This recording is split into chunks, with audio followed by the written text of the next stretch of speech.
What's up, everybody? Mile High Mario here once again with a Denver Broncos travel vlog, and I'm bringing you all the hard-hitting action this weekend. It is 5:30 in the morning, and I'm on my way to the airport. Why? Because the Denver Broncos are playing the New Jersey Jets. And yeah, I said New Jersey. I know it's New York, but they play in freaking Jersey, okay? It's like 30 minutes away from New York. Their stadium's in the middle of nowhere. It's a disaster, all right? I'm sick of pretending that they're from New York. They're not. They're New Jersey because they play in New Jersey. Denver Broncos versus the New Jersey Jets. I wonder who wins. I'm so tired. Not too tired, though, to not think that I absolutely need to make a rap album. It would be dope. People be like, Kendrick who?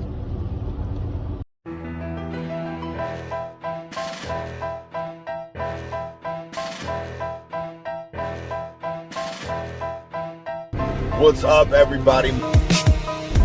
Hey, yo, I'm Mario Vetanze, and I'm here to say the Denver Broncos gonna win. That's what I gotta say. Say. Kendrick who? I'm so tired. Not too tired. Broncos gonna win. It would be dope. People be like, Kendrick who? Getting B-roll, so the video seems longer than it is. It's what they do with B-roll. Fun fact about B-roll, it's stupid. Also, super awesome that I have a flight to catch and they're doing construction and I'm in standstill traffic. I want to take this time to shout out my online store, altitudeadjustmentshop.com. Altitude Adjustment Shop. Go there and buy things. Do it! Just do it! All right, so with the Jets versus the Broncos coming up, I think the biggest key to this game is going to be, obviously, the Broncos defense. They balled out last week in Tampa Bay. They still looked good the first 2 weeks of the season. Can they continue that momentum? Can they continue their dominance down front? 7 sacks and a ton of pressures versus Baker Mayfield. That is the recipe to beating not only Aaron Rodgers, but really any quarterback, any good team. If you are getting that kind of consistent pressure from your interior, from your edge, from blitzing corners and safeties, you will most likely win the game. With Aaron Rodgers, you cannot give him time to pick you apart, so you've got to get after him early, and you've got to get after him often. The other thing that I want to keep an eye on is this New York Jets running game. Breece Hall is arguably the best running back in the NFL right now. If not, he's certainly top 5. Braylon Allen is an absolute stud, and he's only 20 years old. So how does the Broncos defense contain the run? Because if they don't contain the run and you allow Aaron Rodgers to get into a rhythm with play action, it is going to be a long day for you. Aaron Rodgers is one of the best we've ever seen at play action. And if their run game is working, then the play action is going to work even better. Here's a fun travel hack. If you take the early flights, you will arrive at your destination early and will therefore have more time to hang out at said destination. The only downside is you'll be miserable because you are tired and cranky. And maybe you have to film B-roll, which is also not fun, as I have previously mentioned.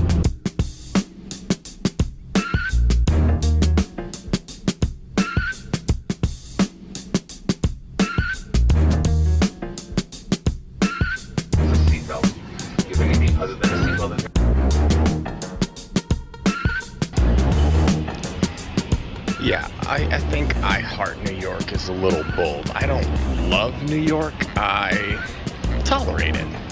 I nothing it. It's fine.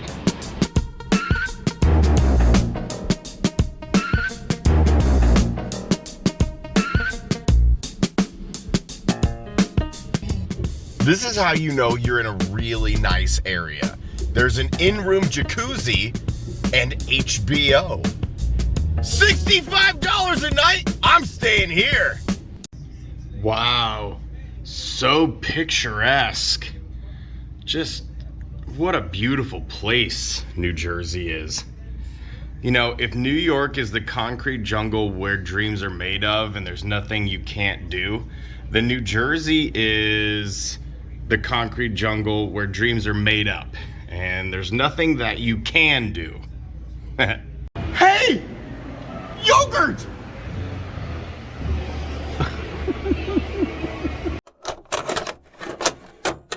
Imagine having a sign in New Jersey that says, "Welcome to the dream." Give me a break. The only dream would be Bo Nix throwing a touchdown pass today.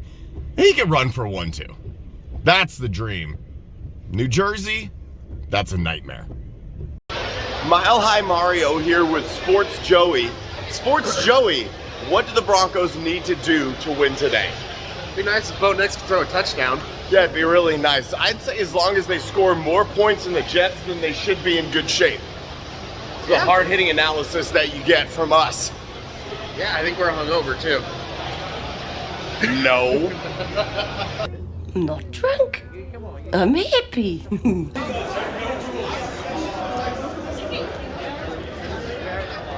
Yeah, why wouldn't a football stadium in New Jersey have something called the Corona Beach Club? That makes a lot of sense. Ooh, it's nice though. Joe Moreno, Jeffrey Richardson.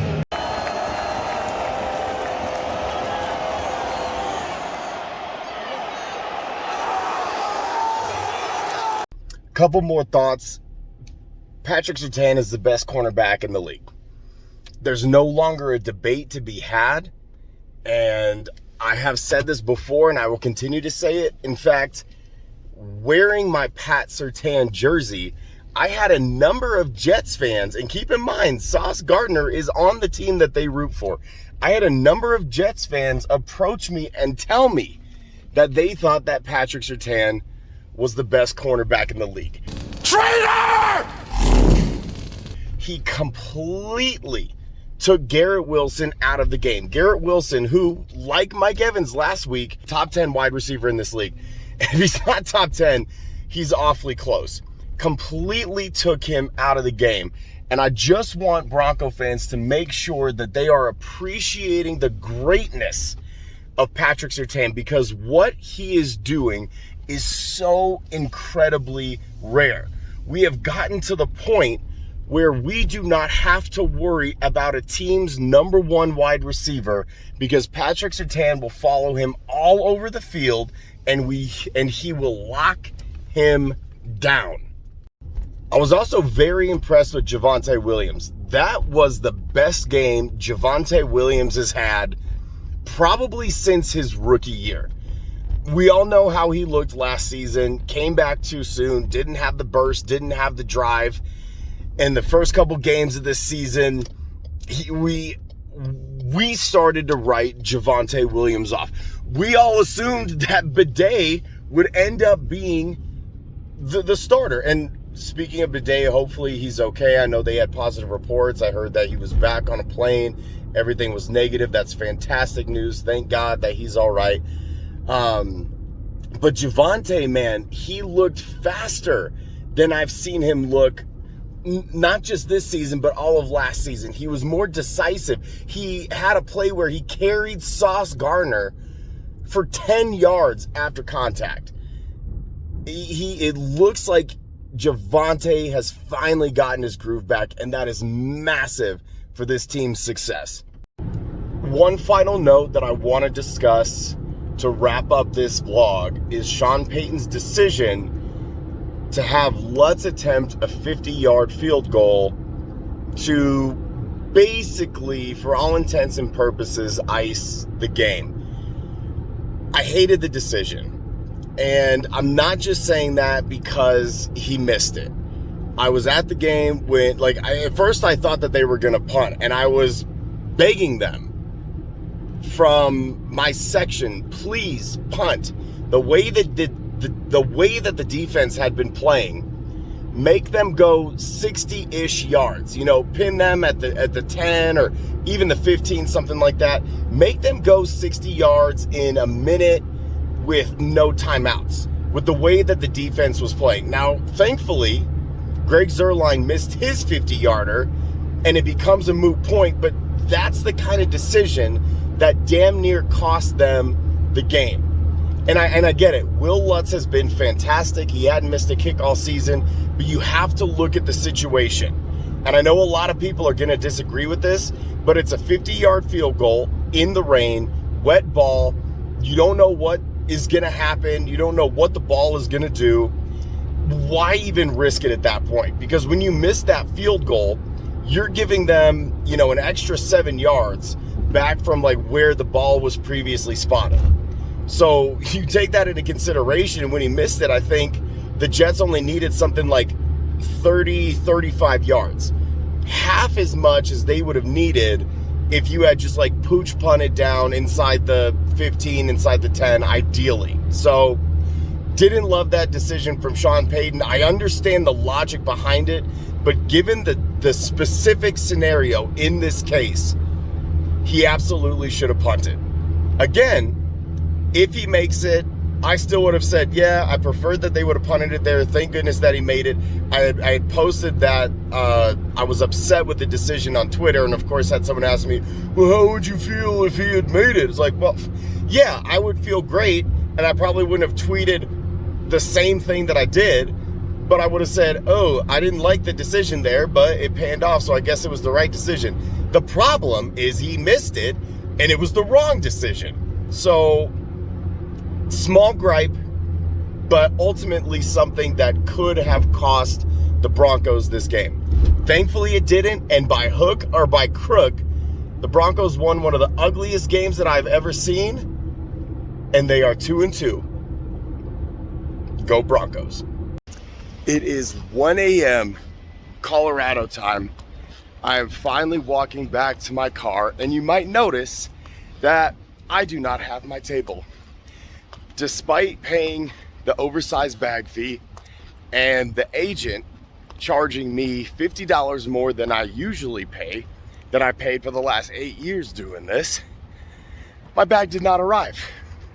It did not get on the plane.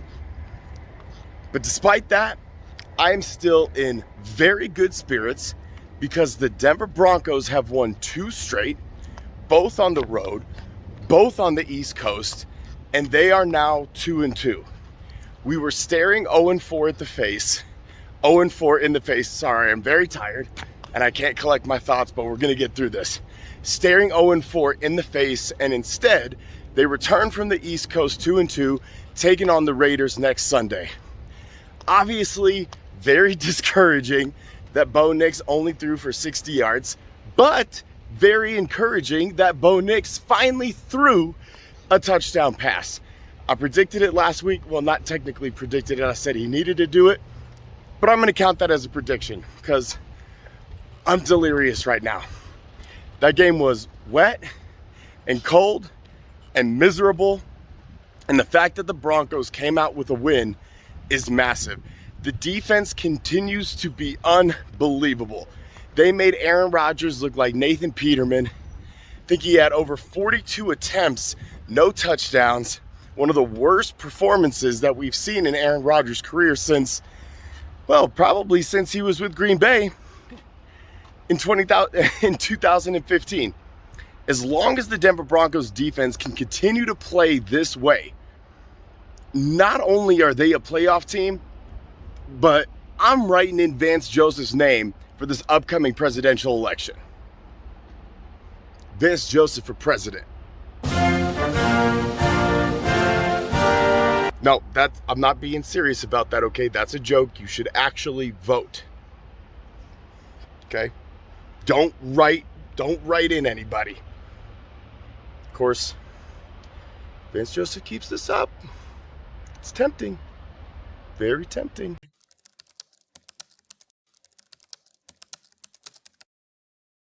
Hey, feel I'm in the mood for a switch up.